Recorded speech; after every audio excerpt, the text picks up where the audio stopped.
नमस्कार मंडळी, तर आज आहे आपल्या मोदकांच्या सिरीजमधला दिवस 10वा आणि आज केलेले आहेत हे अगदी झटपट होणारे असे कोकोनटचे चॉकलेट मोदक। तर चला बघूया। तर यासाठी मी सुरुवातीला एक पॅन तापत ठेवलेला आहे, त्यामध्ये मी 1 कप एवढे हे डेसिकेटेड कोकोनट घेतलेला आहे। हे इझिली मार्केटमध्ये अवेलेबल असतं। आता आपल्याला हे अगदी लो फ्लेमवर साधारणतः 5 ते 10 मिनिटं परतून घ्यायचे, म्हणजे थोडासा याचा कलर चेंज होत जाईल। तोपर्यंत आपल्याला हे अशा प्रकारे ढवळतच राहायचं आहे। इथे साधारण 10 मिनिटापर्यंत मी लो फ्लेमवर हे भाजत राहिली आहे। त्यानंतर चॉकलेट फ्लेवर आहे, त्यासाठी मी इथे कोको पावडर घेते। सुरुवातीला ही आपण चांगली मिक्स करून घेऊया आणि त्यानंतर यामध्ये मी गोडासाठी कंडेन्स मिल्क घेणार आहे। आता जर कंडेन्स मिल्क नसेल घ्यायचं तर दूध आणि पिठी साखर घालून हे करू शकतो।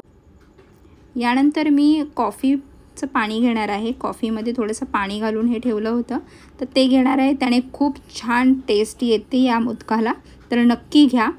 त्यानंतर हे चांगलं मिक्स करून घ्यायचं आहे। जर कंडेन्स मिल्क कमी वाटत असेल किंवा गोड जर हवं असेल तर थोडंसं अजून घेऊ शकता। हे टेक्स्चर चांगलं ओलं झालं पाहिजे, सुकं नाही राहिलं पाहिजे, तर त्यासाठी। आता हे मिश्रण जर सुकं असेल पण तुम्हाला गोड नको हवं असेल तर त्यामध्ये तुम्ही दूध टाकू शकता।